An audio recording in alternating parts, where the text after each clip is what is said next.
तो बताइए how the earth got its beauty नाम की बुक को किसने लिखा है? तो आंसर होगा सुधा मूर्ति ने। सुधा मूर्ति नाम तो सुना होगा आपने। वैसे तो ये इन्फोसिस फाउंडेशन के चेयरपर्सन है और इन्फोसिस के जो को फाउंडर है NR नारायण मूर्ति उनकी वाइफ है। और साथ में ये हिंदी और कन्नड़ की लेखिका भी है और अभी इन्होंने ये बुक लिखी है जिसका नाम है how the earth got its beauty. इसके पहले पिछले साल भी इन्होंने एक बुक लिखी थी how the onion got its layer, पढ़ा होगा आपने। तो ये नाम याद रखना। बाकी डेविड डायोप इंटरनेशनल बुकर पुरस्कार 2021 जीता इन्होंने, ये फ्रांस के लेखक है। इनका नॉवेल का नाम है at night all blood is black, जिसके लिए इन्होंने इंटरनेशनल बुकर प्राइज 2021 जीता। Amartya Sen home in the world नाम की बुक लिखी और Amitabh Ghosh the living mountain नाम की बुक लिखी है इन्होंने। फिर बताइए द अर्थ स्पिनर नाम की बुक को किसने लिखा? तो आंसर होगा अनुराधा रॉय ने। बाकी अशोक लवासा आप जानते हो एशियन डेवलपमेंट बैंक में अभी ये वाइस प्रेसिडेंट है। इन्होंने भी बुक लिखी थी अभी an ordinary life portrait of an Indian generation. Indira Nooyi PepsiCo की पूर्व CEO हैं ये। अभी कौन सी बुक लिखी इन्होंने? My life in full work family and our future. Shashi Tharoor की बुक भी इंपॉर्टेंट है एन एरा ऑफ डार्कनेस। फिर बताइए द ग्रेट हिंदू सिविलाइजेशन नाम की बुक को किसने लिखा है? तो आंसर होगा पवन वर्मा ने। तो पूर्व राजनयिक और लेखक हैं ये पवन वर्मा, जिन्होंने ये बुक लिखी है जिसका पूरा नाम है the great Hindu civilisation achievement neglect bias and the way forward. बाकी कुणाल बसु की बात करेंगे तो इन एन आइडियल वर्ल्ड नाम की बुक को लिखा। और कौशिक बसु की बात करते हैं तो पॉलिसी मेकर्स जर्नल फ्रॉम नई दिल्ली टू वॉशिंगटन DC नाम की बुक को लिखा है। इनको एक अवार्ड भी मिला था अभी, कौन सा? Humboldt research award. बाकी रवि शास्त्री ने भी एक बुक लिखी है जिसका नाम है star gazing the players in my life. अच्छा बताओ अभी हाल ही में Ramrao the story of India's farm crisis नाम की बुक को किसने लिखा है? तो आंसर होगा जयदीप हर्दीकर ने। तो पत्रकार जयदीप हर्दीकर ने ये नई बुक लिखी है। जयदीप हर्दीकर ये ग्रामीण मामलों को उजागर करने वाले भारत के सबसे अनुभवी और वयोवृद्ध पत्रकारों में से एक हैं। इनकी बुक और ऑथर का नाम याद रखना। बाकी Anuradha Roy the earth spinner नाम की बुक को लिखा, Sudha Murty how the earth got its beauty नाम की बुक को लिखा और JK Rowling the Christmas pig नाम की बुक को लिखा है। फिर बताइए अभी हाल ही में the year that was not the diary of 14th year old नाम की बुक को किसने लिखा? तो आंसर होगा ब्रिशा जैन ने। तो अभिनेत्री शबाना आजमी ने अभी इस बुक को रिलीज किया था जिसे किसने लिखा? कोलकाता की एक लड़की है ब्रिशा जैन, उन्होंने लिखा है। बाकी मनन भट्ट अभी Balakot air strike how India एवेंज्ड Pulwama नाम की बुक को लिखा। शरण कुमार लिम्बाले 30वां सरस्वती सम्मान जीता अपने मराठी उपन्यास सनातन के लिए। शरद पगारे 30वां व्यास सम्मान जीता अपनी बुक पाटलिपुत्र की सम्राज्ञी के लिए। और एक मोहन कृष्ण बोहरा का नाम भी याद रखना, 30वां बिहारी पुरस्कार जीता था अपनी उपन्यास तस्लीमा संघर्ष और साहित्य के लिए। एक नाम और याद रखो, इंटरनेशनल बुकर प्राइज 2021 किसने जीता? डेविड डायोप ने, ये फ्रांस के हैं और अपने उपन्यास at night all blood is black के लिए इन्होंने ये सम्मान जीता। बताइए समग्र शिक्षा योजना किस कक्षा से किस कक्षा तक की स्कूली शिक्षा को कवर करती है? तो आंसर होगा प्री स्कूल से कक्षा 12वीं तक।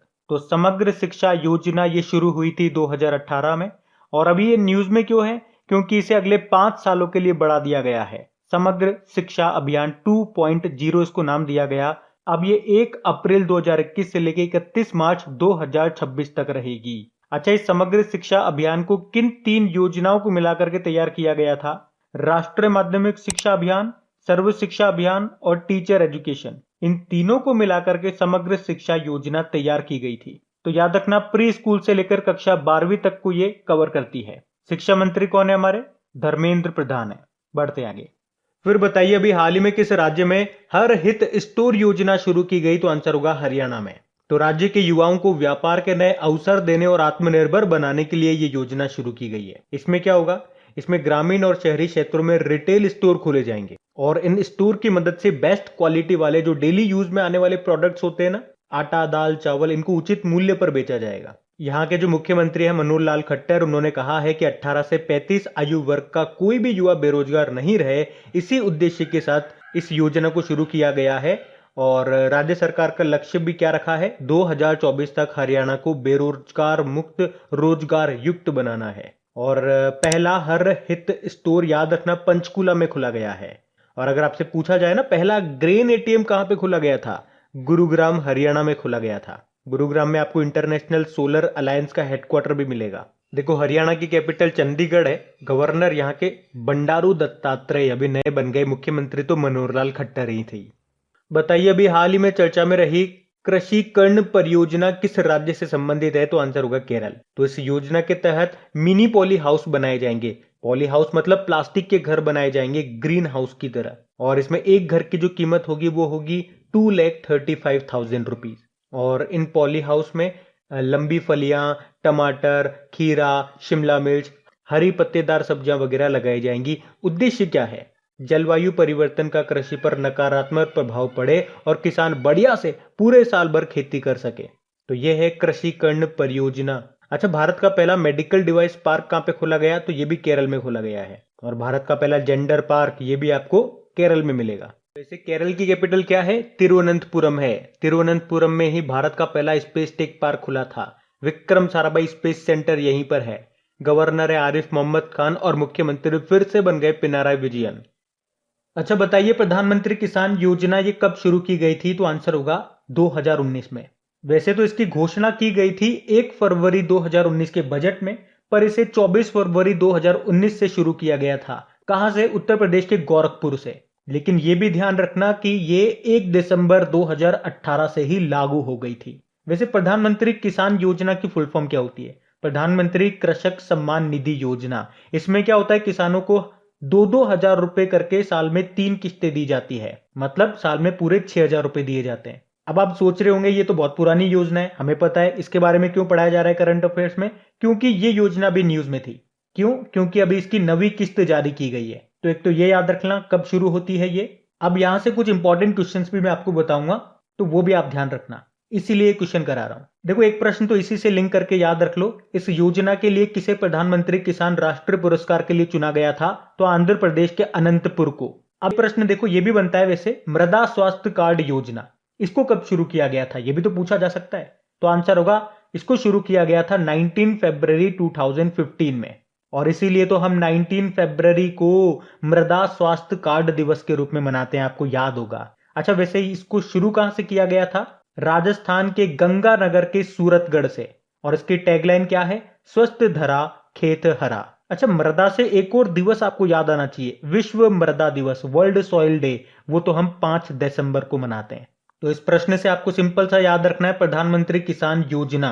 प्रश्न ऐसे भी पूछा जा सकता है इसको कहां से शुरू किया गया था? इसे उत्तर प्रदेश के गोरखपुर से शुरू किया गया था। अच्छा उत्तर प्रदेश के गोरखपुर से एक घटना काफी इंपॉर्टेंट है, चोरी चोरा की घटना। और देखना यहां से डेफिनेटली प्रश्न एग्जाम में आएगा। क्यों आएगा मैं बताता हूं।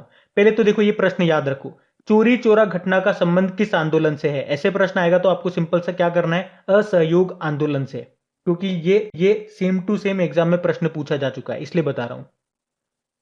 अब ये घटना कहां की है? आपको पता है उत्तर प्रदेश के गोरखपुर की घटना है। एक्चुअली में हुआ क्या था, ये बात है 4 फरवरी 1922 की। कुछ लोगों ने गोरखपुर के चोरी चोरा के पुलिस थाने में आग लगा दी थी। इसमें 23 तो पुलिस वालों की मौत हो गई थी और कुछ आम नागरिकों की भी मृत्यु हो गई थी। उसके बाद गांधी जी ने असहयोग आंदोलन को वापस ले लिया था, क्योंकि उनका कहना था कि अगर ये आंदोलन वापस नहीं लिया जाता तो दूसरी जगहों पर भी ऐसी घटनाएं होती। और मैं आपको ये बात क्यों बता रहा हूं, मैंने क्यों कहा ये पॉइंट इंपॉर्टेंट है, क्योंकि ये घटना कब की है? ध्यान से सुना आपने, 4 फरवरी 1922 की।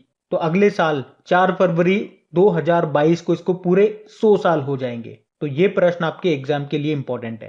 चोरी चोरा घटना का संबंध किस आंदोलन से है? एक लाइन में याद रख लो, असहयोग आंदोलन से। और वैसे अगर योजना से याद करना चाहते हो तो ये भी याद रख लो, प्रधानमंत्री फसल बीमा योजना, ये भी इंपॉर्टेंट है। इसको शुरू किया गया था 13 जनवरी 2016 को।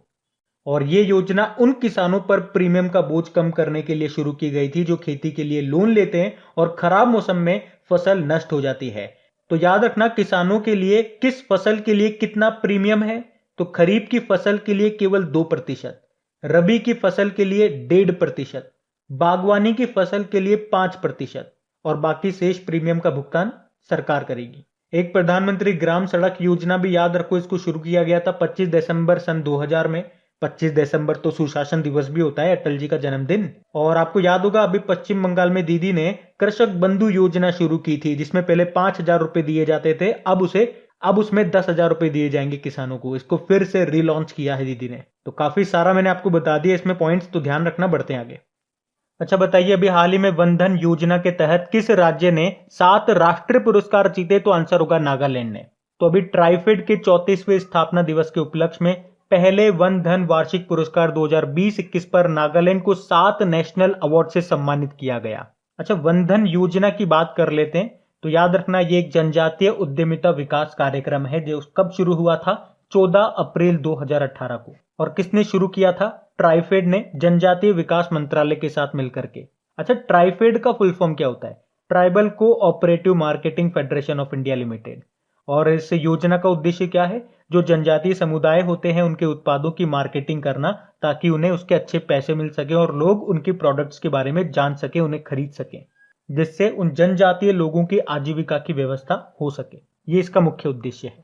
बाकी देखो, नागालैंड की बात है तो नागालैंड की कैपिटल क्या होती है? कोहिमा होती है। गवर्नर है RN रवि, मुख्यमंत्री नेफ्यू रियो हैं। और नागालैंड से एक बहुत ही महत्वपूर्ण व्यक्ति का नाम मैंने आपको बताया था, नुक्लूफॉर्म, याद आया? जिन्हें अभी व्हीटली अवार्ड मिला था। व्हीटली अवार्ड को ग्रीन ऑस्कर कहते हैं। किसके लिए मिला था इनको ये अवार्ड? मयूर फाल्कन के संरक्षण के लिए। और ये अवार्ड पाने वाले ये पहले भारतीय हैं, नुक्लूफॉर्म। और नागालैंड की एक मिर्च याद रखना, भूत जोलिकिया मिर्च, जिसे राजा मिर्च या किंग मिर्च भी कहा जाता है। क्या नाम है? भूत जोलिकिया मिर्च, नागालैंड की है ये। अब ध्यान से सुनना, थोड़ा कंफ्यूज करते हैं आपको। ये तो हो गया वन धन योजना। एक होता है जन धन योजना। ये शुरू होती है 28 अगस्त 2014 को, जो कि एक वित्तीय समावेशन की सबसे बड़ी योजना है। वित्तीय समावेशन यानी कि फाइनेंशियल इंक्लूजन। और इसकी थीम क्या है इस योजना की? मेरा खाता भाग्य विधाता। एक उज्ज्वला योजना भी आप याद रखो, कई बार एग्जाम में पूछा जाता है इसे। ये शुरू होती है 1 मई 2016 को। कहां से? उत्तर प्रदेश के बलिया क्षेत्र से। और इसकी टैगलाइन क्या है? स्वच्छ ईंधन बेहतर जीवन। ये योजना LPG गैस कनेक्शन से संबंधित है। तो ये क्वेश्चन सारा इंपॉर्टेंट है, इसको याद रखना। बढ़ते आगे।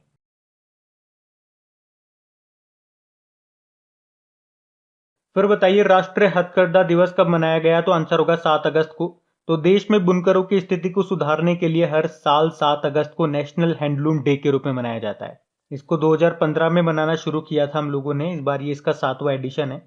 फिर बताइए, अभी हाल ही में विश्व आदिवासी दिवस कब मनाया गया? तो आंसर होगा 9 अगस्त को।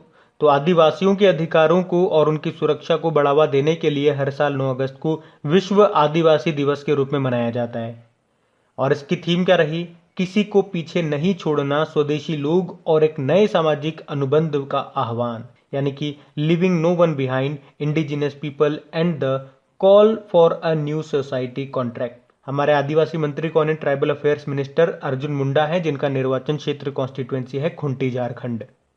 अच्छा, फिर बताइए, विश्व जैव ईंधन दिवस ये कब मनाया गया? तो आंसर होगा 10 अगस्त को। याद रखना, हर साल 10 अगस्त को ये वर्ल्ड बायोफ्यूल डे के रूप में मनाया जाता है। पहली बार इसे 2015 में मनाया गया था। अच्छा, अब आप सोचोगे 10 अगस्त को ही क्यों मनाते हैं?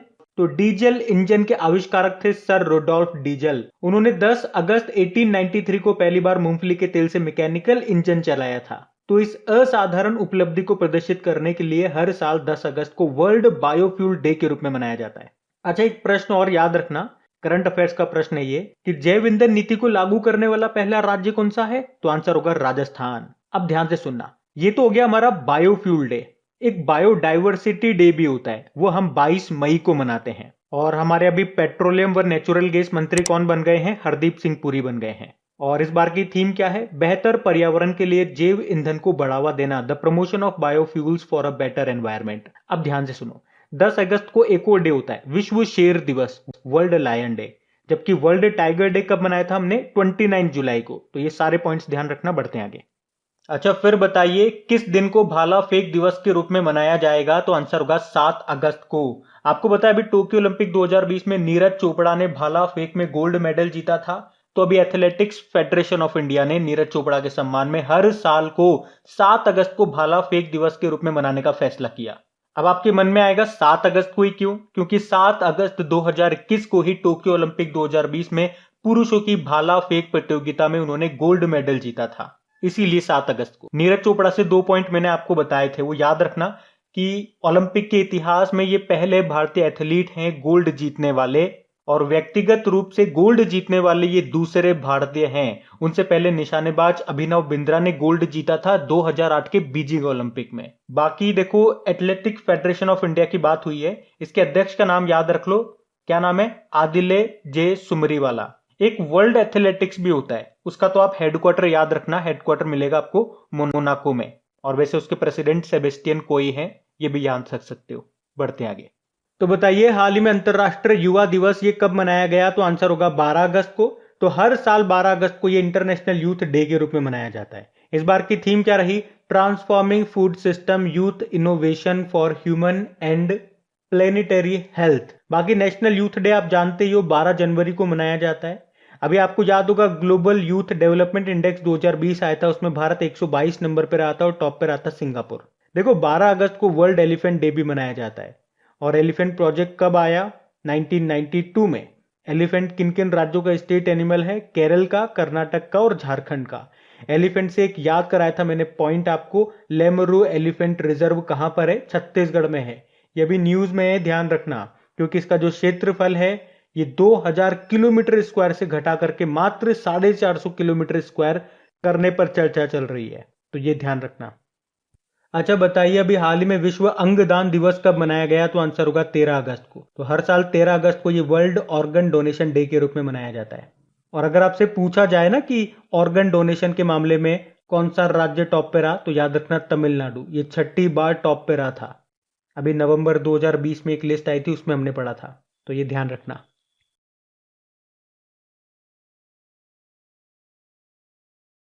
फिर बताइए अभी हाल ही में किसने भारत केसरी कुश्ती दंगल 2021 को जीत लिया? तो आंसर होगा लाभांशु शर्मा। तो भारतीय पहलवान है ये लाभांशु शर्मा, जिन्होंने तमिलनाडु में आयोजित भारत केसरी कुश्ती दंगल 2021 को जीत लिया। ये है कहां से? ये उत्तराखंड से है। बाकी N Venudhar Reddy all India radio के नए डायरेक्टर जनरल बने।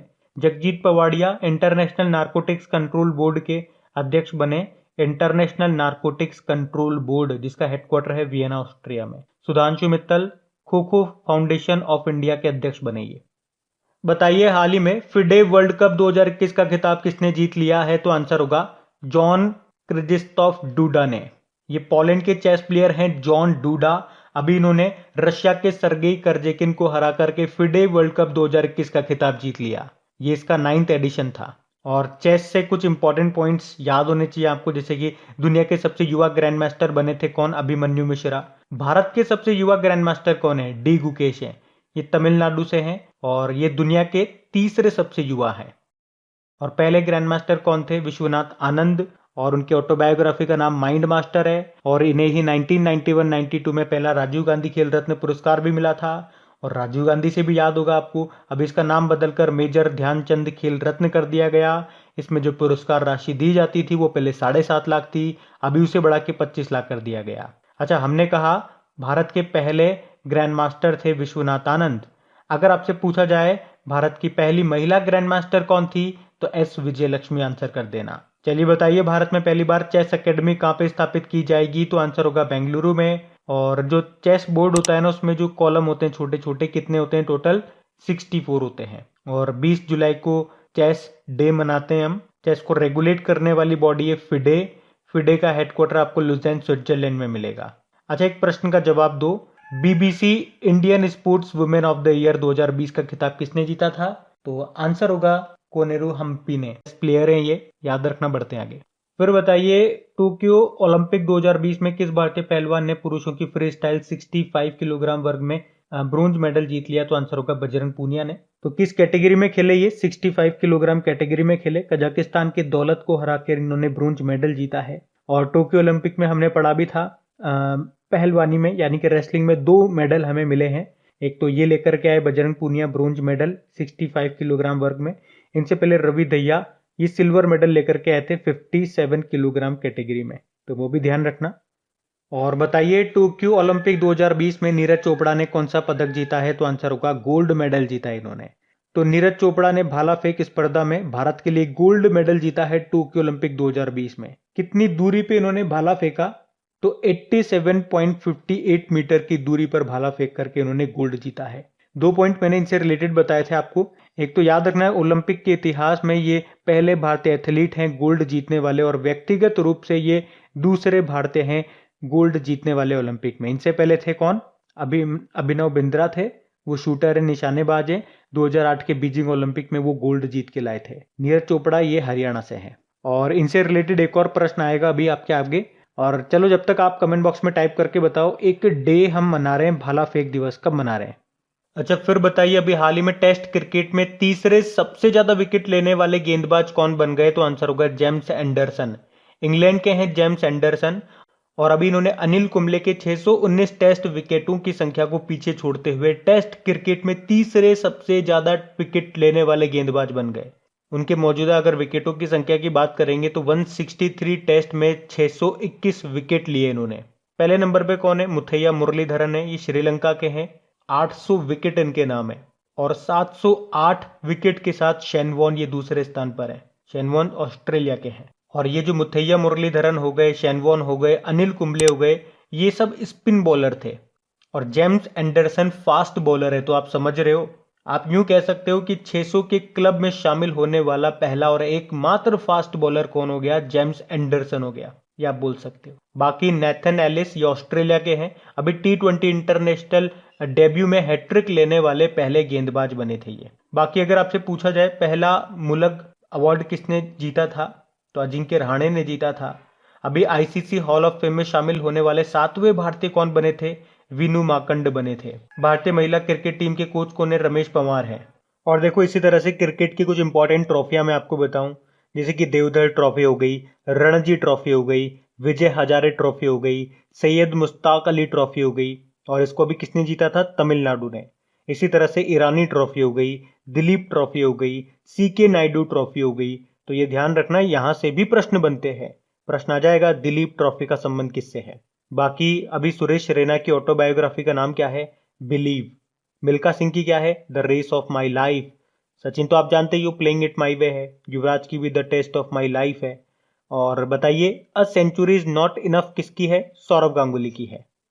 अच्छा फिर बताइए, अभी हाल ही में किसे जुलाई महीने के लिए ICC men's player of the month चुना गया है? तो आंसर होगा शाकिब अल हसन को। तो बांग्लादेश के ऑलराउंडर हैं ये शाकिब अल हसन, इन्हीं को जुलाई महीने के लिए ICC men's player of the month चुना गया है। अब आपके मन में आएगा, या आना भी चाहिए, कि वुमेन्स प्लेयर किसे चुना गया जुलाई महीने के लिए? तो इसका आंसर होगा स्टेफनी टेलर को। ये वेस्ट इंडीज की महिला टीम की कप्तान है। अब आपके मन में ये भी आएगा, ये तो जुलाई महीने का हो गया, तो एक काम क्यों नहीं करा जाए, जनवरी से लेकर जून तक जितने भी अभी पुरुष और महिलाओं में चुने गए हैं हर महीने के लिए, एक बार उसका रिवीजन कर लेते हैं। तो चलिए, आपकी मन की बात मान ली जाती है। मैं बोल रहा हूं, सुनते जाना, अगर आपको याद है तो बोलते हुए भी जाना। जनवरी महीने के लिए बात करते हैं। पुरुषों में चुने गए थे ऋषभ पंत, महिलाओं में चुनी गई थी शबनीम इस्माइल, ये साउथ अफ्रीका से हैं। फरवरी महीने की बात करेंगे, पुरुषों में आर अश्विन चुने गए थे, महिलाओं में टेमी बेमोंट, ये इंग्लैंड की है। मार्च महीने में पुरुषों में भुवनेश्वर कुमार चुने गए थे, महिलाओं में लिजेल ली चुनी गई थी, ये साउथ अफ्रीका से हैं। अप्रैल महीने की बात करेंगे तो पुरुषों में बाबर आजम चुने गए, पाकिस्तान के हैं, और महिलाओं में एलिसा हेली चुनी गई, जो कि ऑस्ट्रेलिया की है। अब मई महीने की बात करेंगे, पुरुषों में मुशफिकुर रहीम चुने गए थे, जो कि बांग्लादेश के हैं, और महिलाओं में कैथरीन ब्राइस चुनी गई थी, जो कि स्कॉटलैंड की है। और जून महीने में बात करेंगे तो पुरुषों में डेवॉन कॉनवे चुने गए थे, जो न्यूजीलैंड के हैं, महिलाओं में सोफी एक्लेस्टोन चुनी गई थी, जो कि इंग्लैंड की है। और जुलाई महीना आपने देख ही लिया। तो जिस तरह से मैंने आपको कहा था ना, जब भी आप एग्जाम देने जाते हो तो इतना तो आपको आइडिया लग जाता है कि कौन कौन से आपके हॉट टॉपिक्स हैं, यानी कि मोस्ट इंपॉर्टेंट टॉपिक्स है, जहां से एग्जाम में प्रश्न पूछे जाने की संभावनाएं बहुत ज्यादा है। तो ऐसे टॉपिक्स को आप बिल्कुल मत छोड़ना, ऐसे रिस्क बिल्कुल भी मत लेना। ये टॉपिक उन्हीं के अंदर आता है, जैसे कि नोबेल प्राइज वाला टॉपिक हो गया, टेनिस टूर्नामेंट हो गए, अभी टोक्यो ओलंपिक हो गया, कोई अवार्ड अगर ऑस्कर वगैरह है ये हो गए। तो ये तो आप पढ़ के ही जाना। और आपकी प्रैक्टिस के लिए इसकी क्विज बना करके आपकी क्रैक एग्जाम एप्लीकेशन पे अपलोड भी करवा दी गई है, ताकि आप क्विज लगाते रहो, आराम से आपको ये चीजें याद रहेंगी। फिर बताइए, 2021 में डूरंड कप के 130वें संस्करण का आयोजन कहां पे होगा? तो आंसर होगा कोलकाता में। तो एशिया का सबसे पुराना और दुनिया का तीसरा सबसे पुराना फुटबॉल टूर्नामेंट है ये डूरंड कप, जो कब से कब तक होगा? 5 सितंबर को शुरू होगा, जो कि 3 अक्टूबर 2021 तक चलेगा। कहां पे? कोलकाता में होगा। ये इसका 130वां एडिशन है। पिछले साल इसे कोविड-19 के कारण रद्द कर दिया गया था, तो इस बार हो रहा है ये। इसे पहली बार 1888 में आयोजित किया गया था हिमाचल प्रदेश में, और इसका जो नाम है ये मॉर्टिमर डूरंड के नाम पे रखा गया था, जो उस समय के प्रभारी विदेश सचिव थे। और सबसे ज्यादा बार किस फुटबॉल टीम ने डूरंड कप जीता है? तो मोहन बागान टीम ने। अब देखो, फुटबॉल से रिलेटेड कुछ क्वेश्चंस बता रहा हूं। यूरो कप 2020 किसने जीता? इटली ने इंग्लैंड को हरा के। कोपा अमेरिका किसने जीता? अर्जेंटीना ने ब्राजील को हरा के। 2022 में फीफा वर्ल्ड कप कहां पे होंगे? कतर दोहा में होंगे। और कुछ ट्रॉफियां भी याद रखो, जैसे कि संतोष ट्रॉफी का संबंध किससे है? फुटबॉल से। डूरंड कप हो गया, रोवर्स कप हो गया, सुब्रतो कप हो गया, मर्डेगा कप हो गया, आशुतोष मुखर्जी कप हो गया। इन सब का संबंध आपका किससे है? फुटबॉल से है। अच्छा, एक अवार्ड भी याद रखो, मोहन बागान रत्न से अभी किसे सम्मानित किया गया था? तो शिवाजी बनर्जी को। और कोलकाता से क्या याद रख सकते हो? पश्चिम बंगाल की राजधानी है कोलकाता, सबको पता है, सिलेक्शन। और देखो कोलकाता किस नदी के किनारे, ये याद रख लो, हुगली नदी के किनारे। और जो कोलकाता मेट्रो है, ये भारत की पहली अंडर वाटर मेट्रो है जो इसी नदी के नीचे है, हुगली नदी के नीचे। देखो वैसे तो आपको पता है भारत में टोटल रेलवे जोन 18 है, लेकिन प्रश्न यहां से बन जाएगा, क्या कोई मेट्रो रेलवे जोन में शामिल है? तो आंसर होगा यस। ये कोलकाता मेट्रो है जिसे 17th रेलवे जोन में शामिल किया गया था। भारत की पहली मेट्रो जिसे रेलवे जोन में शामिल किया गया, याद रखना ये।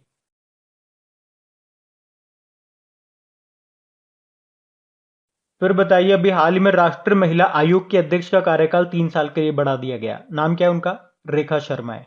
अब रेखा शर्मा को रेखा मेनन से कंफ्यूज मत कर देना। रेखा मेनन ये नेस्कॉम की पहली महिला अध्यक्ष बनी थी। सोमा मंडल की बात करेंगे, SAIL steel authority of India की पहली महिला अध्यक्ष बनी है।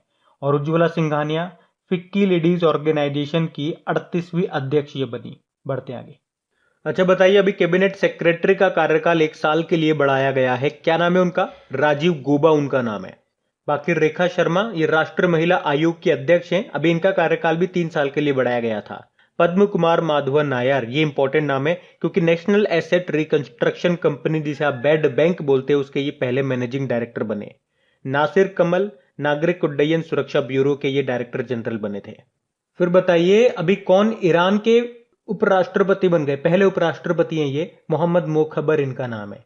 अभी ईरान के कुछ दिन पहले नए राष्ट्रपति बने थे इब्राहिम रायसी। इन्होंने ही मोहम्मद मोखबर को पहले उपराष्ट्रपति के रूप में नामित किया। बाकी नजीब मिकाती लेबनान के नए प्रधानमंत्री बने। एरियल हेनरी हैती के नए प्रधानमंत्री बने। अभी अहमद इथोपिया के फिर से प्रधानमंत्री बने थे। अच्छा, इजराइल के अभी प्रधानमंत्री कौन बने? Naftali Bennett. और प्रेसिडेंट बने थे इसाक हरजोग। देखो ईरान की जो कैपिटल है वो तेहरान है, करेंसी तोमान है। अभी ईरान ने, याद होगा, एक सरकारी डेटिंग एप्लीकेशन को भी लॉन्च किया था हमदम नाम से। और ईरान का सबसे शक्तिशाली सुपर कंप्यूटर का नाम क्या है? सीमोर्ग है, ये भी ध्यान रखना। फिर अगला प्रश्न है, अभी हाल ही में उत्तराखंड सरकार ने किसे महिला सशक्तिकरण विभाग का ब्रांड एम्बेसडर बनाया है? तो आंसर होगा वंदना कटारिया। हो सकता है कई कई जगह आपको ये पढ़ने को मिल जाए कि उत्तराखंड सरकार ने किसे बेटी बचाओ बेटी पढ़ाओ अभियान का ब्रांड एम्बेसडर बनाया, तो भी आंसर आपका क्या होगा? वंदना कटारिया होगा। वंदना कटारिया आप जानते हो कौन है? हमारी महिला हॉकी टीम की ये खिलाड़ी है।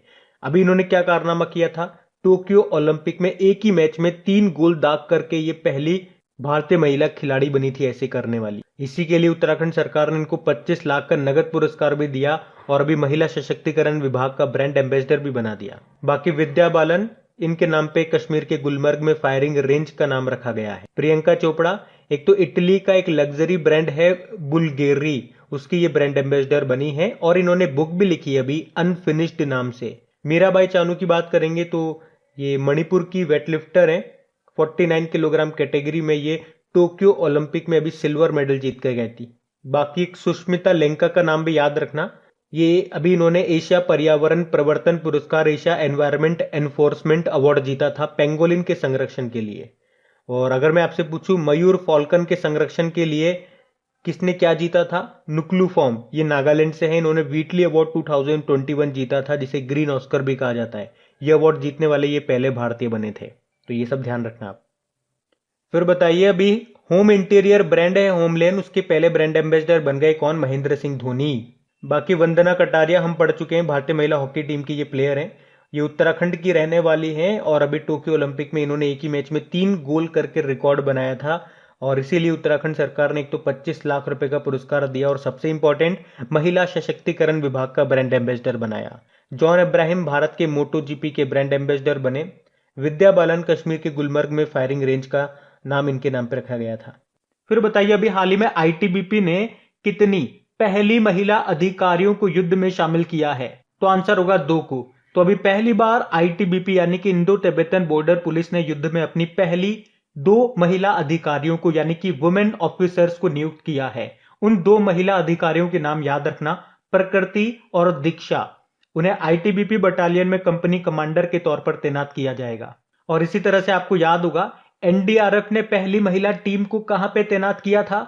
उत्तर प्रदेश के गढ़मुक्तेश्वर में। बाकी आईटीबीपी की बात करेंगे तो इसके डायरेक्टर जनरल कौन है? एसएस देशवाल है और इसका मोटो क्या है? आदर्श वाक्य शौर्य, दृढ़ता और कर्मनिष्ठा। वैसे अभी सीबीआई के नए हेड कौन बने? सुबोध कुमार जायसवाल, नाम याद रखना। अच्छा बताइए, अभी हाल ही में national pharmaceutical pricing authority of India यानी कि राष्ट्रीय औषधि मूल्य निर्धारण प्राधिकरण के नए अध्यक्ष कौन बन गए? तो आंसर होगा कमलेश कुमार पंत, और ये शुभ्राज सिंह की जगह लेंगे। बाकी दीपक दास लेखा महानियंत्रक यानी कि CGA controller general of accounts बने थे। एसएन घोरमोड़े ये नौसेना के नए उप प्रमुख वाइस चीफ बने, और Jagjit Pawadia international narcotics control board के अध्यक्ष बने, जिसका हेडक्वार्टर मिलेगा आपको वियना ऑस्ट्रिया में। फिर बताइए, अभी हाल ही में किसे कैबिनेट सचिवालय के सचिव के रूप में नियुक्त किया गया? तो आंसर होगा सुधीर कुमार को। तो अभी वरिष्ठ आईपीएस अधिकारी सुधीर कुमार सक्सेना को कैबिनेट सचिव के सुरक्षा सचिव के रूप में नियुक्त किया गया है। तो सुरक्षा सचिव ये क्या होते हैं? ये विशेष सुरक्षा समूह का प्रशासनिक प्रमुख होता है जो प्रधानमंत्री को सुरक्षा प्रदान करता है। तो ये कौन बन गए हैं? सुधीर कुमार सक्सेना। एक सुबोध कुमार जायसवाल भी नाम आपने पढ़ा होगा, ये सीबीआई के हेड बने थे। बाकी संतोष जॉर्ज स्पेस की यात्रा करने वाले भारत के पहले स्पेस टूरिस्ट बने ये। और पद्म कुमार माधवन नायर ये नेशनल एसेट रिकंस्ट्रक्शन कंपनी जिसे आप बैड बैंक बोलते हैं उसके पहले मैनेजिंग डायरेक्टर बने। और Dhriti Banerjee geological survey of India की पहली महिला निदेशक बनी है। ये नाम भी इंपॉर्टेंट है।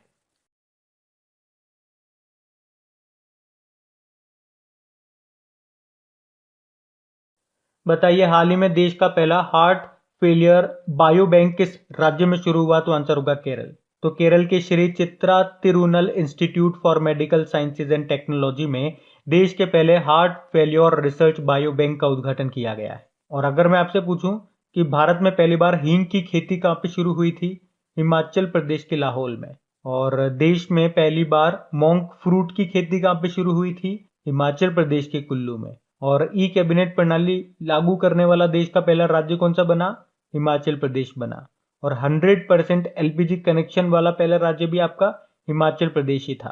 केरल की कैपिटल होती है तिरुवनंतपुरम। केरल के मुख्यमंत्री कौन है? पिनाराई विजयन फिर से बन गए। और गवर्नर कौन है? आरिफ मोहम्मद खान। बढ़ते हैं आगे। फिर बताइए, हाल ही में किस राज्य में उत्तर भारत के पहले ऑर्किड संरक्षण केंद्र यानी कि ऑर्किड कंजर्वेशन सेंटर का उद्घाटन किया गया? तो आंसर होगा उत्तराखंड में। तो ये उत्तर भारत का पहला ऑर्किड कंजर्वेशन सेंटर है, याद रखना। कहां पे खोला गया है? उत्तराखंड में। ऑर्किड क्या होता है?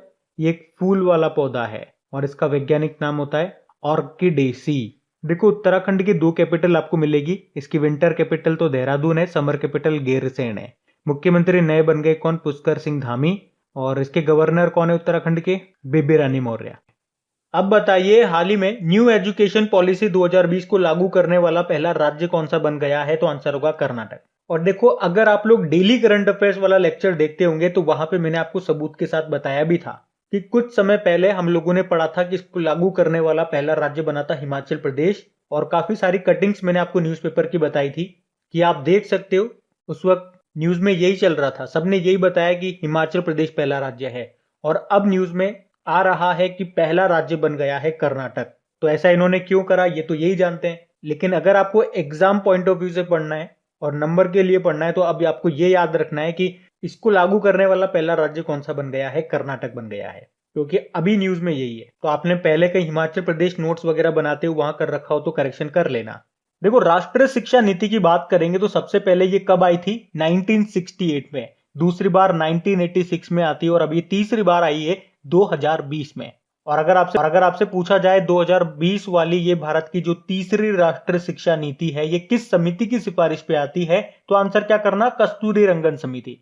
और मैंने आपको कई बार बताया भी है कि इसके अंदर कहा गया है कि जीडीपी का कितना प्रतिशत? 6% इस पे खर्च किया जाएगा। और ये प्रश्न आपके एग्जाम में अभी पूछा भी गया था। और याद रखना, कक्षा 5वीं तक स्थानीय या मातृभाषा का उपयोग होगा, ये भी इसमें बताया गया है। और 10+2 वाले सिस्टम के स्थान पर कौन सा नया सिस्टम लेकर के आए हैं? 5+3+3+4। 4 मतलब हो गया 9वीं 10वीं 11वीं 12वीं, 3 मतलब हो गया 6ठी 7वीं 8वीं, इस 3 का मतलब हो गया तीसरी चौथी 5वीं, और इस 5 का मतलब हो गया स्टार्टिंग के जो 3 साल होते हैं ना, LKG HKG नर्सरी वो वाले, और बाकी फर्स्ट क्लास और सेकंड क्लास। अच्छा बताओ आप, तो ये किस मंत्रालय का नाम बदलकर अभी शिक्षा मंत्रालय किया गया था? तो मानव संसाधन विकास मंत्रालय का। और शिक्षा किस सूची का विषय है पूछा जाएगा तो समवर्ती सूची का आंसर कर देना। और अभी आपको याद होगा 29 जुलाई 2021 को इसे पूरे 1 साल हो गया है, और इसी उपलक्ष्य में अभी मोदी जी ने विद्या प्रवेश प्रोग्राम को भी शुरू किया था, जिसमें कहा गया था कि गांव के बच्चों को प्ले स्कूल की सुविधा दी जाएगी। और उसके अलावा एक और इंपॉर्टेंट अनाउंसमेंट किया था कि भारतीय साइन लैंग्वेज को पहली बार एक भाषा का दर्जा दिया जा रहा है। तो ये सारे पॉइंट्स ध्यान रखना, बढ़ते हैं आगे। अच्छा बताइए, देश में पहले इंटरनेट गवर्नेंस फोरम की मेजबानी कौन सा मंत्रालय करेगा? तो आंसर होगा IT मंत्रालय। तो भारत इस साल 20 अक्टूबर से देश में पहले इंटरनेट गवर्नेंस फोरम की मेजबानी करेगा। और ये प्रश्न इसलिए इंपॉर्टेंट हो जाता है, इसलिए मैं आपको करा रहा हूं क्योंकि पहली बार इसका आयोजन होगा। और इस बैठक की थीम क्या है? Inclusive internet for digital India, ये थीम याद रखना। और इस बैठक का उद्देश्य क्या है? इंटरनेट संबंधित जितनी भी समस्याएं हैं उनके लिए एक संवाद का मंच तैयार करना। IT मंत्री कौन है हमारे? वही हैं जो रेल मंत्री हैं, यानी कि अश्विनी वैष्णव। उन्हीं के पास तो है इलेक्ट्रॉनिक्स एंड IT मिनिस्ट्री। अच्छा अगर मैं आपसे पूछूं अभी किस कंपनी ने इंटरनेट एक्सप्लोरर को बंद कर दिया था? तो आंसर होगा माइक्रोसॉफ्ट ने। और माइक्रोसॉफ्ट अब एक नया वेब ब्राउजर लेकर के आई है जिसका नाम है माइक्रोसॉफ्ट एज।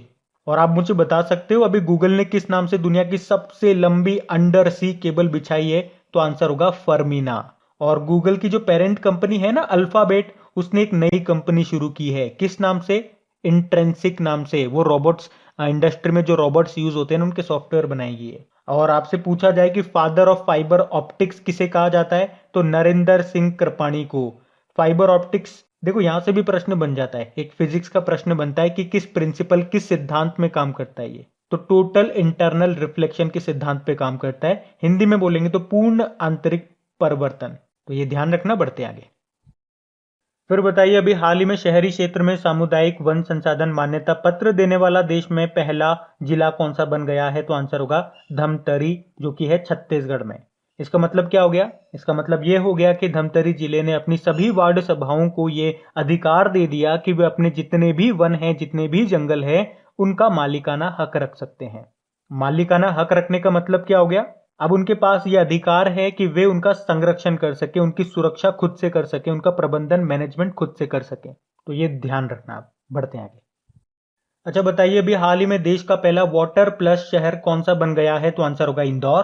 तो अभी भारत का सबसे स्वच्छ शहर जो है इंदौर, स्वच्छ सर्वेक्षण 2021 के तहत देश का पहला वाटर प्लस शहर भी बन गया है। एक्चुअल में इसका मतलब क्या हो गया? देखो पहले शहर की जो 2 नदियां थी, कान्हा और सरस्वती, इनसे कई सारे जो नाले थे वो जुड़े हुए थे और उनका गंदा पानी उसमें गिर रहा था। फिर क्या किया गया? उन गिरते हुए पानी को रोक करके, उन गंदे पानी को रोक करके उससे सीवरेज ट्रीटमेंट प्लांट तक पहुंचाने की व्यवस्था की गई, जिससे इन ट्रीटमेंट वाले पानी को कई तरह से उपयोग में लिया जाता है, जैसे कि रोड की धुलाई करने में, बागों की सिंचाई करने में, बसों की धुलाई करने में, वगैरह वगैरह। तो इसीलिए हम कह रहे हैं कि इंदौर पहला शहर बन गया है वाटर प्लस का सर्टिफिकेट पाने वाला। और देखो इंदौर से 2 वेरी मोस्ट इंपॉर्टेंट क्वेश्चन आप और याद रखना। अभी जो स्वच्छ जल उत्प्रेरक कार्यक्रम है, क्लीन एयर कैटलिस्ट प्रोग्राम है, उसके लिए सेलेक्ट होने वाला भारत का ये एकमात्र शहर बना है इंदौर। वैसे इसके तहत 2 ही शहर चुने गए थे पूरी दुनिया में से, एक तो इंदौर हो गया और एक इंडोनेशिया का जकार्ता। तो ये मोस्ट इंपॉर्टेंट क्वेश्चन तो वैसे ही हो गया। उसके अलावा आपको बताया स्मार्ट सिटी अवार्ड 2020 किसने जीता था? ये अवार्ड इंदौर और सूरत ने। और अभी हमने पढ़ा कि अब इंदौर देश का पहला वाटर प्लस शहर बन गया है। और देखो प्लस से आपको याद आना चाहिए, कवक प्लस कार्यक्रम ये अभी शुरू किया था केरल ने। और पानी से आपको याद आना चाहिए, 24 घंटे 7 दिन नल से स्वच्छ पानी मिलेगा आपको। कहां पे? उड़ीसा के पुरी में। किस अभियान के तहत? कौन सा अभियान चला था इसके लिए? सुजल अभियान। और 100% हर घर जल वाला पहला राज्य कौन सा है? गोवा। अभी गोवा पहला राज्य भी बन गया है रेबीज फ्री होने वाला। और केंद्र सरकार का लक्ष्य क्या है? हर घर जल पहुंचाने का 2024 का है। तो ये सारे पॉइंट ध्यान रखना, बढ़ते हैं आगे। फिर बताइए, हाल ही में आर्टिफिशियल इंटेलिजेंसी के द्वारा आविष्कार के लिए पेटेंट देने वाला दुनिया का पहला देश कौन सा बन गया है? तो आंसर होगा साउथ अफ्रीका। फिर बताइए अभी कौन सा राष्ट्रीय उद्यान सैटेलाइट फोन से लैस होने वाला भारत का पहला राष्ट्रीय उद्यान बन गया है? तो आंसर होगा Kaziranga national park. Kaziranga national park ये आपको असम में मिलेगा, जो कि एक सिंग वाले गेंडों के लिए फेमस है, याद आया। और अभी सैटेलाइट फोन से लैस होने वाला ये भारत का पहला नेशनल पार्क बन गया है। अच्छा, अगर आपसे पूछा जाए भारत का नवीनतम नेशनल पार्क कौन सा बना? देहिंग पटकाई नेशनल पार्क, ये असम का अभी 7वां नेशनल पार्क बना। असम में 6ठा नेशनल पार्क अभी बना था रायमोना नेशनल पार्क, जो कि गोल्डन लंगूर के लिए फेमस है। और अगर आपसे पूछा जाए असम की सीमा किस देश से 2 बार लगती है? तो बांग्लादेश से। और बांग्लादेश से सबसे ज्यादा सीमा किस राज्य की लगती है? तो पश्चिम बंगाल की लगती है, याद रखना। और बांग्लादेश ने किस राज्य को, किस भारतीय राज्य को 3 तरफ से घेरे हुए है? त्रिपुरा को। बाकी जिम कॉर्बेट नेशनल पार्क ये भारत का सबसे पुराना, सबसे ओल्डेस्ट नेशनल पार्क है। पहले इसका नाम हेली नेशनल पार्क हुआ करता था। ये उत्तराखंड में मिलेगा आपको। और देखो सतपुड़ा टाइगर रिजर्व से आपको याद आएगा कि भारत के 6 स्थलों को यूनेस्को की संभावित सूची में जब शामिल किया गया था, उसमें से एक ये भी था। और अभी सतपुड़ा टाइगर रिजर्व को अर्थ गार्जियन श्रेणी में नेट वेस्ट ग्रुप हीरोज का पुरस्कार मिला था। बाकी राजाजी नेशनल पार्क की बात करेंगे तो ये उत्तराखंड में है। अभी इसके एक रेंजर ऑफिसर है महेंद्र गिरी, जिन्हें इंटरनेशनल रेंजर पुरस्कार मिला था। और अगर मैं आपसे पूछूं कि कितने टाइगर रिजर्व को CATS की मान्यता दी गई है, तो ये तो आप बता दोगे 14। क्या आप बता पाओगे असम के कितने टाइगर रिजर्व हैं इसमें और कौन कौन से हैं? ये बताओ। चलो ये प्रश्न हो गया। ये तो मैंने आपसे डेली करंट अफेयर्स वाले लेक्चर में भी पूछा था, तो अब यहां पे ही बताओ।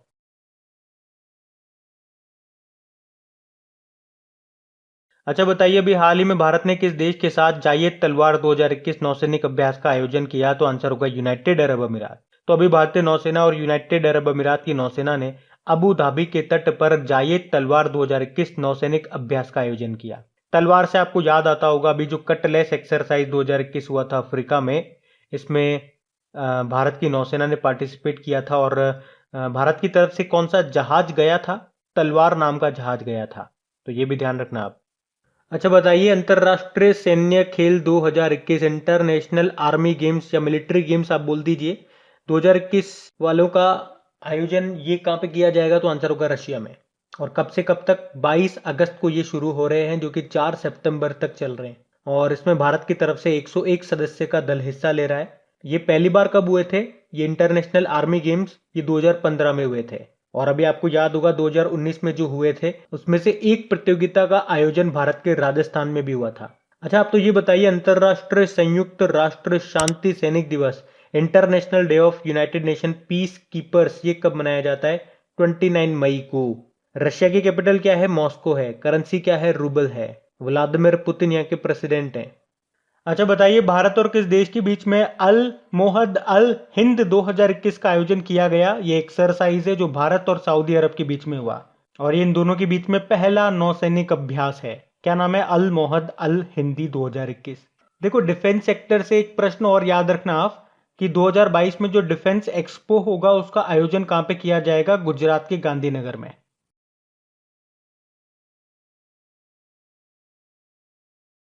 फिर बताइए किसने प्रधानमंत्री दक्ष पोर्टल वो मोबाइल एप्लीकेशन को लॉन्च किया था? तो आंसर होगा वीरेंद्र कुमार ने। ये कौन है? सामाजिक न्याय व अधिकारिता मंत्री हैं, social justice and empowerment minister हैं।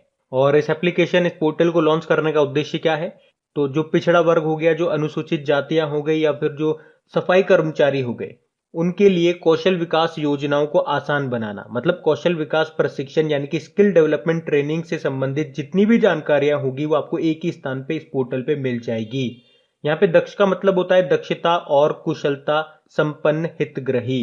अच्छा पुरुषोत्तम रूपाला ये कौन है? आपके पशु कल्याण मंत्री हैं। और अभी इन्होंने भी, इस मंत्रालय ने भी किसानों के लिए मत्स्य सेतु एप्लीकेशन लॉन्च किया था। अश्विनी वैष्णव आपके रेल मंत्री हैं।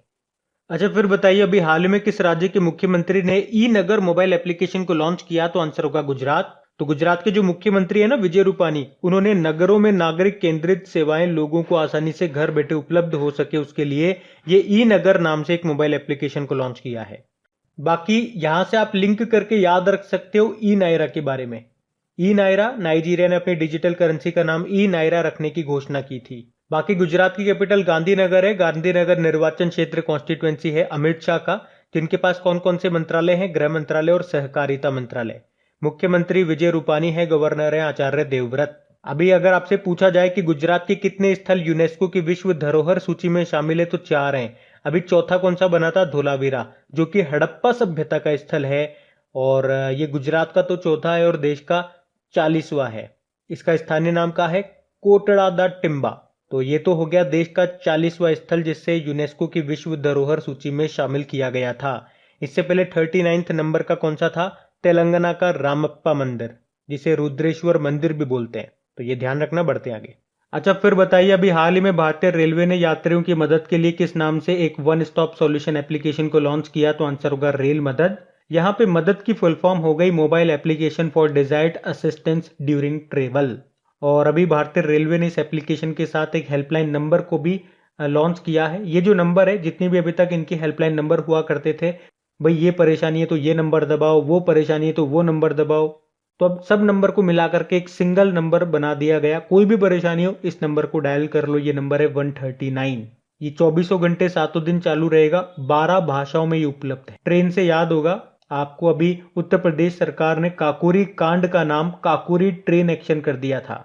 और हमारे रेल मंत्री कौन है? अश्विनी वैष्णव है। अच्छा, रेलवे बोर्ड के चेयरमैन और सीईओ का नाम क्या है? ये बताओ कमेंट बॉक्स में टाइप करके।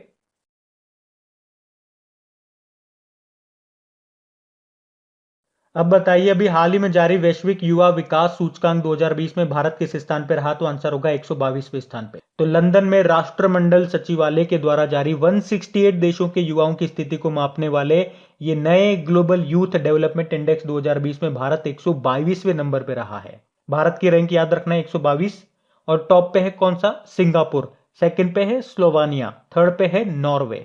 तो ये जो रैंकिंग है ये यूथ एजुकेशन, एम्प्लॉयमेंट, हेल्थ जैसे फैक्टर्स को ध्यान में रख करके ये रैंकिंग तैयार की जाती है। और यूथ से 2 पॉइंट याद रख लो। एक तो नेशनल यूथ डे कब मनाया जाता है? स्वामी विवेकानंद जी के जन्मदिन को, यानी कि 12 जनवरी। और इंटरनेशनल यूथ डे 12 अगस्त को। फिर बताइए, हाल ही में जारी 2021 sky tracks world airport award ranking में भारत का सर्वश्रेष्ठ हवाई अड्डा कौन सा रहा? तो आंसर होगा दिल्ली इंटरनेशनल एयरपोर्ट।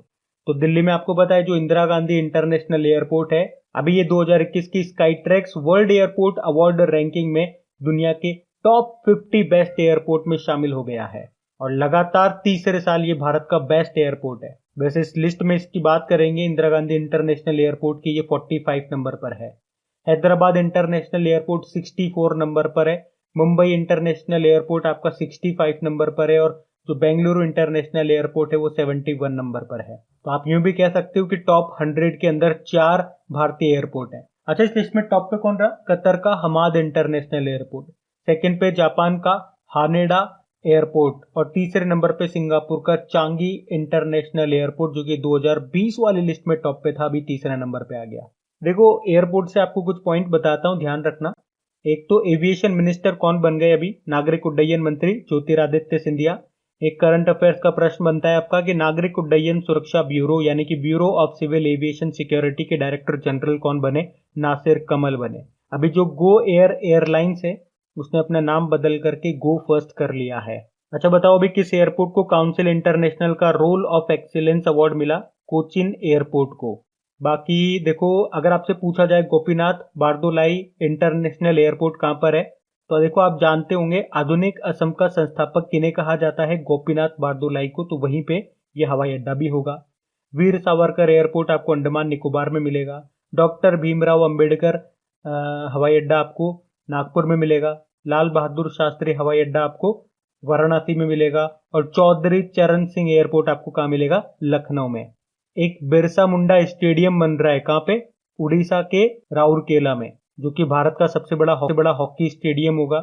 लेकिन इनके नाम पे एक एयरपोर्ट भी है जो आपको मिलेगा रांची में, ये ध्यान रखना। अच्छा, फिर बताइए, हाल ही में जारी रिपोर्ट के अनुसार 2020 में सबसे प्रदूषित देश कौन सा रहा? तो आंसर होगा बांग्लादेश। तो ब्रिटिश कंपनी है हाउस फ्रेम, उसके द्वारा तैयार की गई है यह रिपोर्ट, जिसके अनुसार 2020 में बांग्लादेश दुनिया में सबसे प्रदूषित देश रहा है। इसके बाद पाकिस्तान का नंबर, फिर भारत का नंबर, फिर मंगोलिया। देखो, ये तो देशों की बात हो गई। शहरों की रैंकिंग में बात करेंगे तो पहले नंबर पे चाइना का होटन प्रांत को सबसे प्रदूषित शहर बताया गया। दूसरे नंबर पे उत्तर प्रदेश का गाजियाबाद। और गाजियाबाद से आपको याद होगा कि पहला ग्रीन म्युनिसिपल बॉन्ड किसने जारी किया था? गाजियाबाद ने। अच्छा बताइए, हाल ही में जारी बुजुर्गों के लिए जीवन की गुणवत्ता सूचकांक में कौन सा राज्य टॉप पे रहा? तो आंसर होगा राजस्थान। तो अभी हाल ही में प्रधानमंत्री आर्थिक सलाहकार परिषद ने बुजुर्गों के लिए जीवन का गुणवत्ता सूचकांक जारी किया है। और देखो इसमें ऐसा है, 5 मिलियन से ज्यादा आबादी की बात करोगे तो राजस्थान टॉप में है, लेकिन 5 मिलियन से कम आबादी में बात करोगे तो फिर हिमाचल प्रदेश टॉप पर है। तो ये दोनों पॉइंट ध्यान रखना।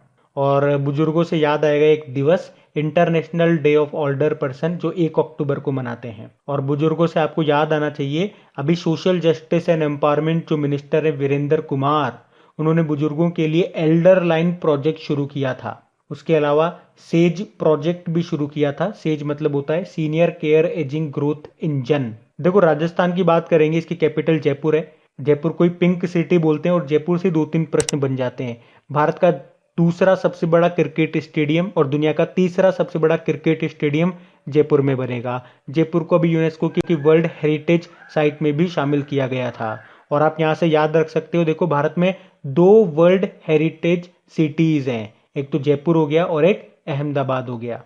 तो ये ध्यान रखना, बढ़ते आगे। अच्छा बताइए, भारत जो है ये स्थापित अक्षय ऊर्जा रिन्यूएबल एनर्जी के मामले में दुनिया में कौन से स्थान पर है? तो आंसर होगा चौथे स्थान पे। जबकि सोलर एनर्जी में ये 5वें स्थान पर है और विंड एनर्जी में ये चौथे स्थान पर है। एक्चुअली में अभी भारत में टोटल इंस्टॉल्ड रिन्यूएबल एनर्जी यानी कि अक्षय ऊर्जा क्षमता 100 गीगावाट को पार कर गई है। और भारत का लक्ष्य क्या है वैसे? 2030 तक 450 गीगावाट अक्षय ऊर्जा का उत्पादन करना। अच्छा, हमारे ऊर्जा और नवीन एवं नवीकरणीय ऊर्जा मंत्री कौन है? आर के सिंह हैं। इंग्लिश में बोलेंगे तो power and new and renewable energy, इसके मंत्री हैं आर के सिंह। और आपको याद होगा, दुनिया का सबसे बड़ा सौर ऊर्जा वृक्ष सोलर ट्री कहां पे बना है? पश्चिम बंगाल के दुर्गापुर में। और international solar alliance framework agreement की पुष्टि करने वाला पहला देश बना था डेनमार्क। ये भी याद रखना।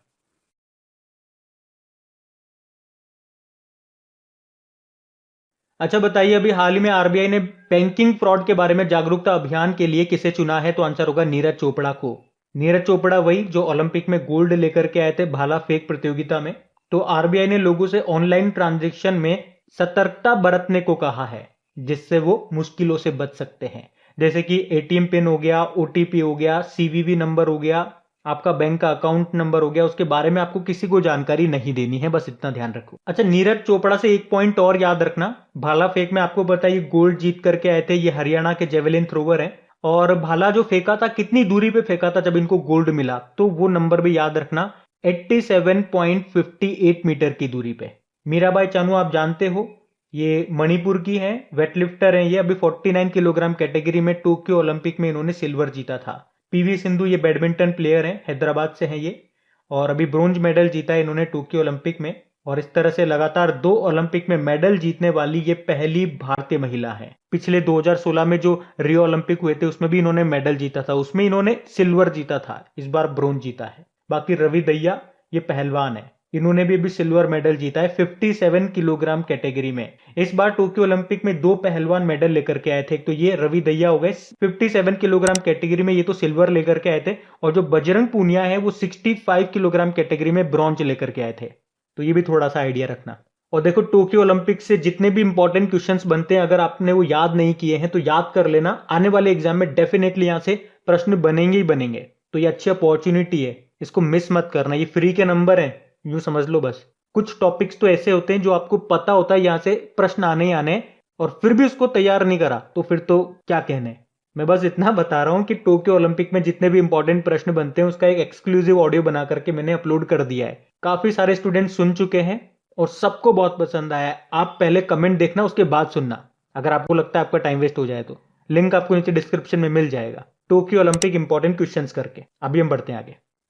फिर बताइए, 1 अक्टूबर 2021 से एटीएम में कैश खत्म होने पर बैंकों पर कितना जुर्माना लगेगा? तो आंसर होगा 10,000 रुपए। मतलब अगर 1 महीने में किसी भी बैंक के किसी भी एटीएम में कैश खत्म हो जाता है और 10 घंटे तक भी कैश की सप्लाई नहीं की गई तो आरबीआई उस बैंक पे 10,000 रुपए का जुर्माना लगाएगा। और ये योजना 1 अक्टूबर 2021 से प्रभावी होगी। देखो, आरबीआई की बात करेंगे, 3-4 पॉइंट ध्यान रख लो। इसकी स्थापना कब होती है? 1 अप्रैल 1935 को। हेडक्वार्टर मुंबई में है। वर्तमान में गवर्नर कौन है? शक्तिकांत दास हैं। कौन से नंबर के हैं? 25वें नंबर के। गवर्नर से भी 2 प्रश्न आते हैं। पहले ब्रिटिश गवर्नर का नाम बताइए, ऑसबॉर्न स्मिथ है। पहले इंडियन गवर्नर का नाम बताइए, सीडी देशमुख है। अच्छा बताइए, अभी हाल ही में किसने डिजिटल प्रयास उधार मंच को लॉन्च किया? तो आंसर होगा सिडबी ने।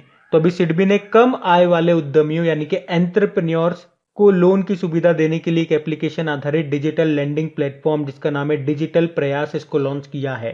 तो मतलब यहाँ पे आप लोन के लिए अप्लाई करोगे और दिन खत्म होने से पहले पहले आपको ऋण स्वीकृत हो जाएगा, लोन अप्रूव हो जाएगा। देखो, सिडबी का फुल फॉर्म होता है small industries development bank of India. स्थापना होती है 1990 में।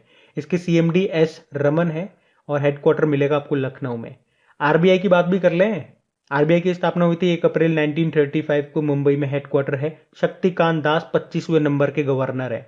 नाबार्ड की बात करेंगे तो national bank for agriculture and rural development full form हो गई। 1982 में स्थापना हुई थी, मुंबई में हेडक्वार्टर है और इसके अध्यक्ष हैं गोविंद राजुलू चिंटला। सेबी की भी बात कर लो तो देखो, सेबी का फुल फॉर्म क्या होता है? Security and exchange board of India. इसकी स्थापना कब हुई थी? जब एलिफेंट प्रोजेक्ट आया था, यानी कि 1992 में। और प्रोजेक्ट टाइगर कब आया था? 1973 में। अच्छा, सेबी के अध्यक्ष कौन है, चेयरमैन कौन है? अजय त्यागी है, मुंबई में हेडक्वार्टर है। बढ़ते हैं आगे। बताइए, अभी हाल ही में किस बैंक ने health and wellness saving account सेवा को शुरू किया है? तो आंसर होगा सूर्योदय स्मॉल फाइनेंस बैंक। तो अभी सूर्योदय स्मॉल फाइनेंस बैंक ने हेल्थ से रिलेटेड इमरजेंसी कंडीशन में सहायता देने के लिए ये स्वास्थ्य और कल्याण बचत खाता लॉन्च किया है। सूर्योदय स्मॉल फाइनेंस बैंक, इसका हेडक्वार्टर कहां पर है? मुंबई में है। इसके एमडी सीईओ भास्कर बाबू रामचंद्रन है। उज्जीवल स्मॉल फाइनेंस बैंक की बात करेंगे तो महिलाओं के लिए एक सेविंग अकाउंट इन्होंने भी शुरू किया था जिसका नाम रखा था गरिमा। इक्विटास स्मॉल फाइनेंस बैंक की बात करेंगे तो एनआरआई ग्राहकों को ऑनलाइन खाता खोलने की सुविधा देने वाला पहला स्मॉल फाइनेंस बैंक बना था ये। और जन स्मॉल फाइनेंस बैंक ने आई चूज माई नंबर सुविधा को शुरू किया था। इसमें क्या था, यहाँ पे अगर आप सेविंग अकाउंट खुलवाते हो तो अकाउंट नंबर जो होता है उसके आगे के 10 डिजिट आप अपने अनुसार सेट कर सकते हो।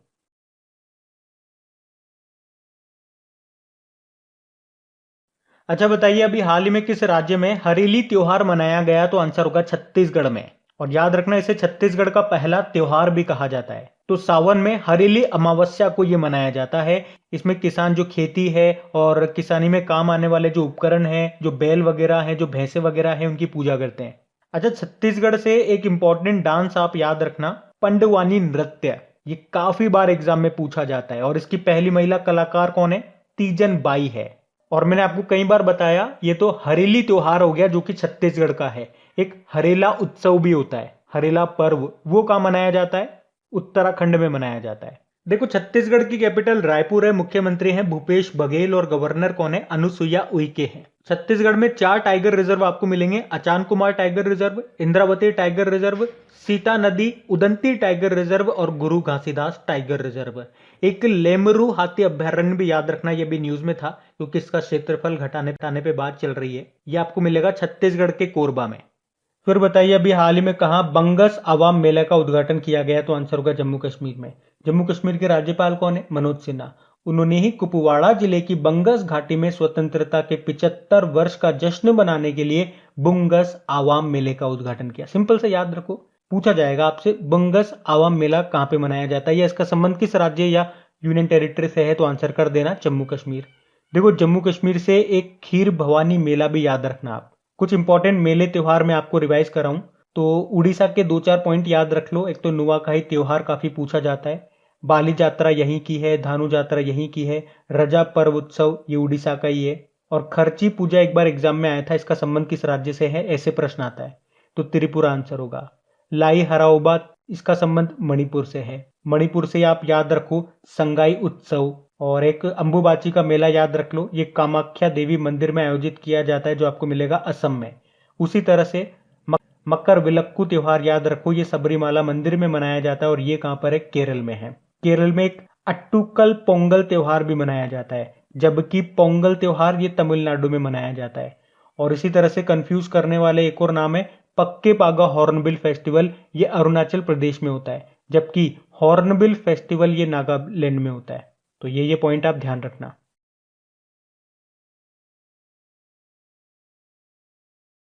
फिर बताइए, अभी हाल ही में किस राज्य सरकार ने आईटी क्षेत्र के लिए राजीव गांधी पुरस्कार की घोषणा की है? तो आंसर होगा महाराष्ट्र ने। तो अभी महाराष्ट्र सरकार ने इंफॉर्मेशन एंड टेक्नोलॉजी के क्षेत्र में उत्कृष्ट प्रदर्शन के लिए पूर्व प्रधानमंत्री राजीव गांधी जी के नाम पर एक नए पुरस्कार की घोषणा की है। तो आईटी के क्षेत्र में उल्लेखनीय कार्य करने वाली संस्थाओं को दिया जाएगा ये पुरस्कार। और राजीव गांधी जी से एक प्रश्न आपको याद रखना है, जो राजीव गांधी खेल रत्न पुरस्कार थे ना, उनका नाम बदलकर क्या कर दिया, मेजर ध्यानचंद खेल रत्न पुरस्कार कर दिया। यहां से भी 2-3 पॉइंट मैंने आपको बताए थे। राजीव गांधी खेल रत्न पुरस्कार में जो इनामी राशि है वो 7.5 लाख रुपए से बढ़ा के 25 लाख कर दी गई। पहला और आखिरी किसको दिया गया था ये याद रख लो, और कब दिया गया था पहली बार। 1991-92 में पहली बार ये दिया गया था। किसे? हमारे पहले ग्रैंड मास्टर विश्वनाथ आनंद को। आखिरी बार 2020 में 5 खिलाड़ियों को दिया गया था ये। अच्छा, वैसे आपको बता दूं, अभी छत्तीसगढ़ सरकार ने भी राजीव गांधी जी के नाम पे एक योजना शुरू की थी। क्या नाम है उसका? राजीव गांधी ग्रामीण भूमिहीन कृषि मजदूर न्याय योजना। वैसे महाराष्ट्र की कैपिटल आप जानते हो मुंबई है। उद्धव ठाकरे मुख्यमंत्री हैं। गवर्नर कौन है? गवर्नर है भगत सिंह कोश्यारी। बाकी अभी महाराष्ट्र सरकार ने महाराष्ट्र भूषण पुरस्कार 2021 किसे दिया? आशा भोसले को। फिर बताइए, हाल ही में न्यूज ब्रॉडकास्टर्स एसोसिएशन का नाम बदलकर क्या कर दिया गया? तो आंसर होगा news broadcasters and digital association. ये न्यूज टेलीविजन ब्रॉडकास्टर्स का एक निजी संघ है जिसके अध्यक्ष कौन है? रजत शर्मा है। आपको याद होगा अभी इससे मिलते जुलता एक नाम है इंडियन ब्रॉडकास्टिंग फाउंडेशन। उसका नाम बदल करके अभी Indian broadcasting and digital foundation किया था। और उसके अभी नए सेक्रेटरी जनरल भी बने थे। क्या नाम है? सिद्धार्थ जैन। फिर बताइए, अभी हाल ही में उत्तर प्रदेश सरकार ने काकोरी कांड का नाम बदलकर क्या कर दिया? तो आंसर होगा काकोरी ट्रेन एक्शन। और इसका नाम क्यों बदल दिया? तो उत्तर प्रदेश सरकार का कहना है यहाँ पे जो ये कांड शब्द यूज हुआ है ना, ये भारत के स्वतंत्रता संग्राम के तहत इस घटना के अपमान की भावना को दर्शाता है। अभी उत्तर प्रदेश की सरकार ने 9 अगस्त 2021 को चोरी चोरा महोत्सव कार्यक्रम के तहत काकोरी ट्रेन एक्शन की सालगिरह मनाई, जिसके 2022 में 100 साल पूरे हो जाएंगे।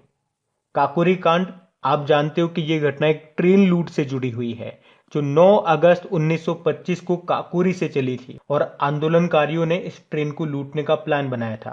अभी बताइए, अनुपम श्याम का निधन हो गया। वे क्या थे? वे अभिनेता थे। आपने इनको जरूर देखा होगा, एक टीवी शो आता था मन की आवाज प्रतिज्ञा, या जो फिल्म आई थी slum dog Millionaire, bandit queen, जिनमें इन्होंने काम किया है, और इनका भी निधन हो गया। अभी कुछ समय पहले बालिका वधू टीवी सीरियल की एक फेमस एक्ट्रेस भी थी सुरेखा सीकरी, उनका भी निधन हो गया था। बाकी आपको याद होगा पद्मा सचदेव के बारे में, डोगरी भाषा की पहली आधुनिक महिला कवियत्री थी, उनका भी निधन हो गया। एक कथकली कलाकार थे नेल्ली याडू वासुदेवन नंबूदिरी, उनका भी निधन हो गया। और नंदू नाटेकर बैडमिंटन प्लेयर थे, ये 1956 में अंतर्राष्ट्रीय खिताब जीतने वाले पहले भारतीय थे और 1961 में स्थापित अर्जुन अवार्ड के पहले प्राप्तकर्ता थे, इनका भी निधन हो गया। अब देखो एग्जामिनर कैसे प्रश्न पूछता है। अभी एसएससी का एक शिफ्ट में प्रश्न आया था कि अर्जुन अवार्ड की स्थापना कब हुई थी, और ये प्रश्न हमने यहाँ पे पढ़ा था। तो एग्जामिनर ने डायरेक्ट प्रश्न नहीं पूछ लिया, उससे रिलेटेड जो भी चीजें थी वहां से प्रश्न उठा लिया। हमने पढ़ा था कि 1961 में स्थापित अर्जुन अवार्ड के पहले प्राप्तकर्ता थे। तो यहां से आपको क्या पता लग रहा है? अर्जुन अवार्ड की स्थापना कब हुई थी? 1961 में। और उसने यही पूछ लिया कि अर्जुन अवार्ड कब स्थापित किया गया था। तो जब भी आप पढ़ रहे हो चीजों को तो आंख और कान दोनों खोल के पढ़ना है। बढ़ते हैं आगे। अच्छा बताइए, national edible oil mission oil palm के तहत सरकार द्वारा कितनी राशि का निवेश किया जाएगा? तो आंसर होगा 11,000 करोड़ रुपए।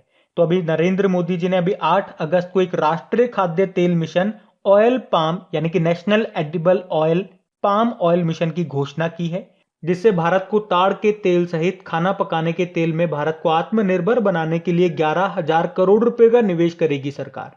क्योंकि जो भारत है ये घरेलू मांग को पूरा करने के लिए खाद्य तेल के आयात पर यानी कि इंपोर्ट पर निर्भर है। मतलब जितना भी हम टोटल आयात करते हैं ना, उसमें पाम ऑयल की हिस्सेदारी ही 55% है, जबकि भारत चावल, गेहूं, चीनी वगैरह में आत्मनिर्भर हो चुका है। अच्छा, ताड़ के तेल से आपको याद आना चाहिए आरबीआई का लोगो, उसमें जो पेड़ है ना, कौन सा पेड़ है? वो ताड़ का पेड़ है जिसको बोलते हैं पाम ट्री।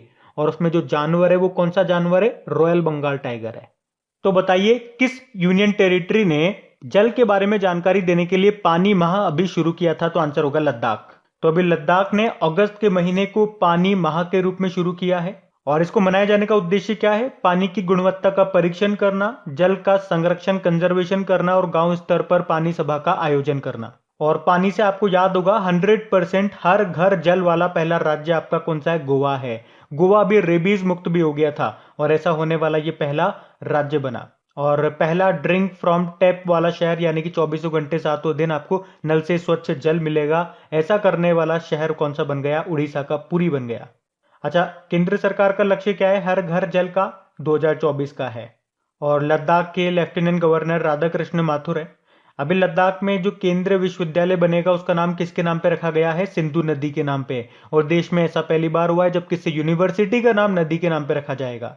अच्छा बताओ, सबसे बड़ा और सबसे ऊंचाई पर जो नेशनल पार्क है कौन सा है? हेमिस नेशनल पार्क है जो आपको लद्दाख में मिलेगा। और सबसे छोटा national park south button national park है जो आपको अंडमान निकोबार में मिलेगा। याद रखना ये। अच्छा बताइए, अभी हाल ही में सर्वोच्च न्यायालय के अनुसार राज्यपाल कितने वर्ष की जेल होने से पूर्व भी कैदियों को क्षमादान दे सकता है? तो आंसर होगा 14 साल। तो अभी सुप्रीम कोर्ट ने कहा है कि जो राज्यपाल हैं, जो गवर्नर है, उनकी क्षमादान की जो शक्ति है वो दंड प्रक्रिया संहिता सीआरपीसी की धारा 433A से ज्यादा है। मतलब जो सीआरपीसी की धारा 433A है उसमें क्या कहा गया कि अगर किसी को आजीवन कारावास की सजा दी गई तो उसे 14 साल तो जेल में बिताने ही पड़ेंगे, उसके बाद ही उसे क्षमा किया जा सकता है।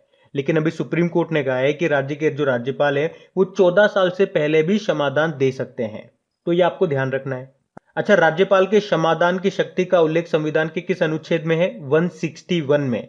लेकिन प्रेसिडेंट की अगर हम बात करेंगे तो प्रेसिडेंट की क्षमादान की जो शक्तियां हैं उसका उल्लेख मिलेगा आपको आर्टिकल 72 में। और याद रखना, दोनों की इन शक्तियों में केवल 2 ही महत्वपूर्ण अंतर हैं। एक तो कोर्ट मार्शल और मृत्युदंड। इन दोनों की सजा को केवल प्रेसिडेंट ही माफ कर सकते हैं, राज्यपाल नहीं। और अगर आपसे प्रश्न पूछा जाता है कि सर्वोच्च न्यायालय को रिट जारी करने का अधिकार संविधान के किस अनुच्छेद में है, तो याद रखना अनुच्छेद 32 में। और अनुच्छेद 32 से एक पॉइंट लगा के याद रख लो, भीमराव अंबेडकर जी ने संविधान की आत्मा इसी को कहा है, अनुच्छेद 32 को। और उसी तरह से अगर हाईकोर्ट की हम बात करेंगे तो हाईकोर्ट को रिट जारी करने का अधिकार संविधान के किस अनुच्छेद में है? तो याद रखना अनुच्छेद 226 में। और ये प्रश्न भी आता है कि राष्ट्रपति को अध्यादेश की शक्ति का उल्लेख संविधान के किस अनुच्छेद में है? अनुच्छेद 123 में। और राज्यपाल की बात करेंगे तो उसका है अनुच्छेद 213 में। बाकी देखो, सुप्रीम कोर्ट की हम लोग बात करते हैं। पहले तो ये देखो, सुप्रीम कोर्ट की स्थापना कब हुई थी? 26 जनवरी 1950 को। इसके पहले चीफ जस्टिस कौन थे? हीरालाल जे कान्या थे। वर्तमान में कौन है? एनवी रमन्ना है 48 नंबर के। और अगर आपसे पूछा जाए सुप्रीम कोर्ट की पहली महिला चीफ जस्टिस, तो कोई भी नहीं थी। लेकिन पहली महिला जज के बारे में पूछा जाएगा तो फातिमा बीवी आंसर कर देना। वहीं हाईकोर्ट की बात करते हैं। वैसे तो देखो, टोटल भारत में अभी तक टोटल हाईकोर्ट कितने? 25 हैं। अभी 25वां नया बना था अमरावती हाईकोर्ट, जो कि आंध्र प्रदेश में है। और उसके चीफ जस्टिस का नाम भी याद रखो, अरूप कुमार गोस्वामी है वर्तमान में। और हाईकोर्ट में अगर आपसे पूछा जाए पहली महिला चीफ जस्टिस कौन थी? लीला सेठ थी हिमाचल प्रदेश हाईकोर्ट में। पहली महिला जस्टिस पूछेंगे तो अन्ना चांडी थी केरल हाईकोर्ट में। अच्छा, क्या किसी राज्य में अभी कोई महिला चीफ जस्टिस है क्या? तो आंसर होगा तेलंगाना में। तेलंगाना की पहली महिला चीफ जस्टिस नाम है हीमा कौली। और केन्या की पहली महिला चीफ जस्टिस अभी कौन बनी थी? वो भी नाम याद रखो, मार्था कूम नाम है उनका। तो ये इंपॉर्टेंट क्वेश्चन रहेगा, याद रखना। फिर बताइए, हाल ही में आपदा प्रतिरोधी बुनियादी ढांचे के लिए गठबंधन का कौन सा देश सदस्य बन गया? तो आंसर होगा बांग्लादेश। इसको इंग्लिश में बोलेंगे coalition for disaster resilient infrastructure. इसे प्रधानमंत्री नरेंद्र मोदी ने 2019 में लॉन्च किया था। और इसे बनाने का उद्देश्य क्या है? जलवायु परिवर्तन और आपदा जोखिमों की चुनौतियों से निपटने के लिए और सतत विकास यानी कि सस्टेनेबल डेवलपमेंट को बढ़ावा देने, उसे सपोर्ट करने के उद्देश्य से इसको बनाया गया था। और अभी बांग्लादेश इसका मेंबर बन गया। कौन सा? 25वां मेंबर बन गया। अच्छा, मुझे तो ये बताओ, international solar alliance framework agreement पर हस्ताक्षर करने वाला 5वां देश कौन सा बना था? आंसर होगा जर्मनी। देखो, बांग्लादेश की कैपिटल है ढाका। यहीं पे बिम्स्टेक का हेडक्वार्टर है। याद रखना, 2021 में बिम्स्टेक की अध्यक्षता श्रीलंका के पास है। यहाँ की करेंसी है टका। प्रेसिडेंट है अब्दुल हामिद और प्रधानमंत्री हैं शेख हसीना।